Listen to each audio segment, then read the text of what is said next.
민경채, 대체 무슨 속셈인 거지? 왕좌의 주인이 요양원으로 내몰리려 한다. 그러나 그것은 몰락이 아닌 시작이었다. 딸과 사내가 짜낸 음모, 그 음모를 파고드는 그림자, 그리고 무너져가는 집안 속에서 드러나는 괴물의 웃음, 그 진실이 밝혀진다. 깊은 밤 경채의 사장실에 불빛이 켜져 있었다. 그녀는 서류를 정리하다가 자리에서 일어나 창밖을 바라보았다. 오랜 침묵 끝에 입술이 열렸다. 아버지를 요양원에 보내야 해.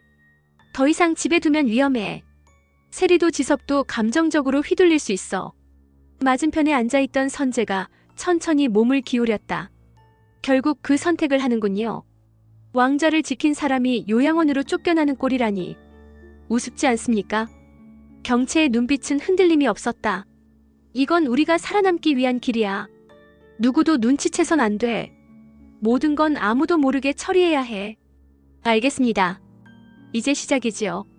선재는 담담히 고개를 끄덕였다. 그 시각 집 거실에서는 서리가 소파에 앉아 두 손으로 머리를 감싼 채 앓는 듯한 목소리를 내뱉고 있었다. 이게 다 뭐지? 두식 회장님이 정말 치매라면 모든 게 끝이야. 그런데 왜 자꾸만 꾸며낸 것처럼 느껴질까? 곁으로 다가온 연숙이 냉랭한 숨을 토했다. 선재라는 인간, 분명 지금 민두식을 요양원에 쳐넣을 방법을 알아보고 있을 거야. 서리의 얼굴이 하얗게 질렸다. 뭐라고요? 그럼 우리가 설계한 판을 먼저 가져가겠다는 거예요? 그래. 우리가 힘들게 올려놓은 판을 그놈들이 가로채려는 거야. 연숙의 목소리는 분노로 떨렸다. 서리는 손가락을 꼭 쥐었다. 경채와 선재 두 사람의 움직임이 점점 더 신경 쓰여. 사장실에 홀로 남은 경채는 의자에 앉아 거울을 바라보다가 조용히 중얼거렸다. 내가 회장직에 오르고 루시아 그 여자도 집에서 치워버리면 이제 완벽한 해피엔딩이지. 민강유통은 결국 내 것이 돼. 그녀의 얼굴에는 승리의 확신이 어려 있었지만 그 뒷면에는 알 수 없는 불안의 그림자가 번지고 있었다. 밤이 깊어갈 무렵 선재는 두식의 방을 조용히 열었다. 침대에 누운 노인은 여전히 희미한 눈빛으로 천장을 응시하고 있었다. 선재는 침대 곁으로 다가가 낮게 속삭였다. 회장님, 이제 곧 요양원으로 가시겠지요. 하지만 그 전에 한 가지 충고를 드리겠습니다. 조금이라도 정신이 남아있을 때 그냥 혀라도 깨물고 저 세상으로 가세요. 앞으로 닥칠 비극을 피할 수 있는 길은 그것뿐입니다. 잠잠하던 두식의 눈동자가 순간 번뜩였다. 아주 또렷한 목소리가 흘러나왔다. 날 그렇게 쉽게 보내줄 것 같으냐? 선재의 숨이 막히듯 멎었다. 뭐라고 하셨습니까? 그러나 이내 두식은 다시 흐린 눈빛으로 돌아갔다. 입술에서 흘러나온 건 힘없는 한마디뿐이었다. 축조. 서리는 방 안에서 혼자 거울을 바라보고 있었다. 흩어진 머리카락을 정리하다가도 눈빛이 금세 흔들렸다. 이게 정말 끝인가? 두식 회장이 치매라면 우리 계획은 다 무너져. 문이 열리며 연숙이 들어왔다. 그녀의 표정은 단단히 굳어 있었다. 지금 주저앉을 때가 아니야. 내가 본 게 진짜 치매라 확신할 수 있어. 그 사람 연극일 수도 있어. 그 인간이라면 충분히. 서리는 고개를 저었다. 죽을 제 머리 위에 쏟아버렸어요. 눈빛이 정말 낯설었어요. 그건 연극이 아니었어요. 내가 흔들리면 끝이야. 연숙은 날카롭게 잘라 말했다. 선재와 경채, 지금 둘이 뭘 꾸미고 있는지 몰라. 우리가 먼저 판을 짜지 않으면 완전히 밀려. 서리는 말없이 입술을 깨물었다. 다음 날 아침 태경은 회사 복도에서 낯선 전화를 받았다. 목소리는 낮고 조심스러웠다. 민두식 회장, 치매라는 게 사실이 아닐 수도 있습니다. 태경의 발걸음이 멈췄다. 무슨 뜻이죠? 내부에서 흘러나온 얘기입니다. 증세가 악화됐다면서도 어떤 순간에는 놀라울 정도로 또렷했다고 합니다. 마치 필요할 때만 기억을 잃는 것처럼. 통화가 끊어지고 복도에 정적이 내려앉았다. 태경은 한참 동안 움직이지 못했다. 역시 그럴 줄 알았다. 한편 경채와 선재는 다시 마주 앉아 있었다. 테이블 위에는 두꺼운 봉투가 놓여 있었다. 경채가 낮게 말했다. 이 계획은 아무도 알면 안 돼. 아버지를 요양원에 넣는 것도 이후에 우리가 얻을 자리를 차지하는 것도 모든 건 완벽하게 끝나야 해. 선재는 고개를 끄덕였다. 모두가 치매라고 믿고 있을 때가 가장 좋은 기회입니다. 왕자는 텅 빈 자리를 허락하지 않죠. 누군가는 앉아야 하고 그게 바로 우리가 되는 겁니다. 경채는 봉투를 열어 서류를 확인했다. 아버지를 보낼 요양원 이미 결정했어. 서명만 남았어. 순간 방 안의 공기가 더욱 차갑게 가라앉았다. 늦은 밤 2시의 침실. 창밖에서는 바람이 창문을 흔들고 있었다. 문이 열리고 선재가 들어섰다. 발걸음 소리조차 조심스러웠지만 그의 목소리는 칼처럼 날카로웠다. 회장님, 이제 곧 요양원으로 가실 겁니다. 하지만 제가 충고 하나 드려야겠군요.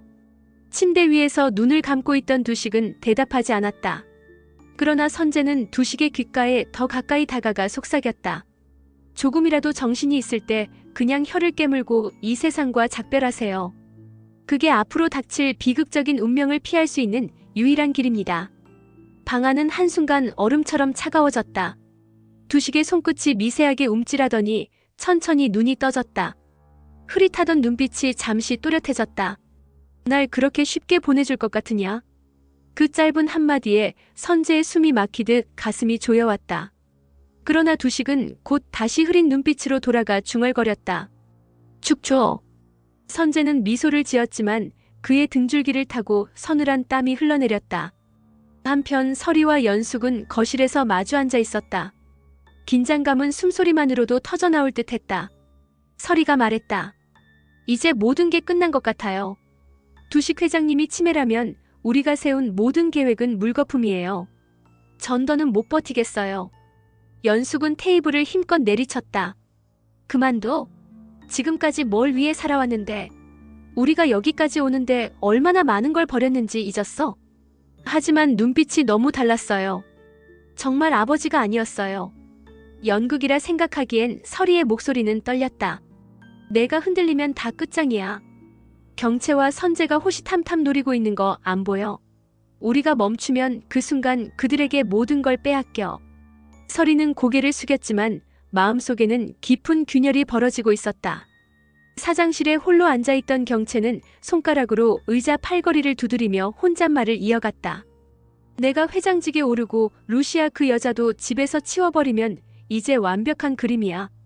민강유통은 내 손에 들어오고 이 집안도 정리된다. 그렇게 되면 진짜 해피엔딩이지. 그러나 그녀의 눈동자에는 불안한 그림자가 스쳤다. 해피엔딩이라 부르기에는 너무 많은 피와 눈물이 그 뒤에 기다리고 있었다. 태경은 조용한 복도 한쪽에서 전화를 마친 뒤 한참 동안 벽에 등을 기대고 서 있었다. 짧은 대화였지만 머릿속은 소용돌이쳤다. 민두식 회장이 치매라는 게 사실이 아닐 수도 있다. 그 말은 계속 귀에 맴돌았다. 어떤 순간엔 기억을 잃은 듯 하다가도 또렷한 대답을 내뱉었다는 증언. 마치 필요할 때만 치매 환자가 되는 것처럼. 태경은 주먹을 움켜쥐었다. 역시 그럴 줄 알았다. 저 사람 아직 끝난 게 아니야. 그 시각 거실에는 가족들이 모여 있었다. 두식의 요양원 문제를 두고 말다툼이 시작된 것이다. 지섭이 먼저 목소리를 높였다. 아버지를 더 이상 집에 둘 수 없어. 치매가 맞다면 치료시설이 있는 곳으로 보내는 게 당연한 거야. 경채는 차갑게 맞섰다. 치료라는 명분 뒤에 숨지 마. 결국 아버지를 집에서 치워야 내가 편하다는 거잖아. 세리는 눈물이 고인 눈으로 아버지를 바라보았다.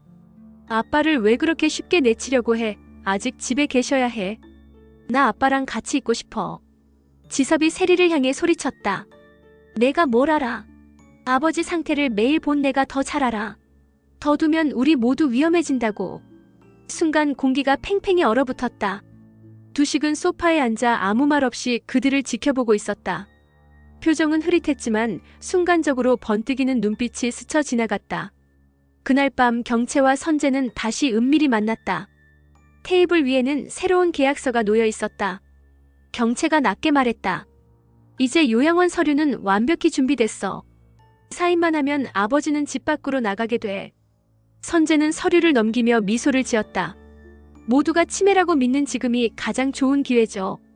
왕자는 공백을 허락하지 않습니다. 누군가 앉아야 하고 그 자리에 우리가 들어가는 거죠. 경채는 고개를 끄덕이며 속으로 중얼거렸다. 민강유통, 이제는 내 것이 된다. 밤이 깊자 거실의 공기는 한층 더 무거워졌다. 경채와 지섭은 서로를 향해 서류를 붙잡고 대치하고 있었고 세리는 눈물에 젖은 채 아버지를 감싸 안고 있었다. 아버지는 아직 집에 계셔야 해. 세리의 목소리가 울부짖듯 터져나왔다. 착각하지 마. 아버지는 이미 끝났어. 지섭이 맞받아쳤다. 끝난 건 내 야망이지. 아버지는 아직 버티고 있어. 경채의 목소리는 얼음처럼 차가웠다. 숨소리마저 날카롭게 갈라진 순간 두식이 천천히 자리에서 일어섰다. 모두가 그를 바라보았다. 흐릿한 눈빛 속에서 단단히 맺힌 초점이 다시 살아났다. 다들 시끄럽구나. 짧은 한마디였지만 방안을 가르는 천둥 같았다. 태경은 그날 저녁 또 다른 보고를 받았다. 의사의 비밀스러운 기록이었다. 환자는 일정한 순간마다 의식이 또렷해지는 경향이 있습니다. 단순한 치매 증상으로 보기 어려움. 태경의 눈빛이 서서히 날카로워졌다. 역시 전부 연극이었어. 두식, 당신은 아직 왕자를 지킬 힘이 남아있군. 다시 거실. 경채가 아버지를 향해 차갑게 말했다. 아버지, 이제 선택하세요. 요양원에 들어가든지 아니면 제가 직접 정리하든지. 그러자 두식은 고개를 들어 딸을 똑바로 바라봤다. 내가 감히 나를 정리한다고. 너희 모두 내 무대 위에서 노란한 꼭두각시일 뿐이다. 숨이 멎은 듯 정적이 흐르다 연숙이 충격에 휘청거렸다.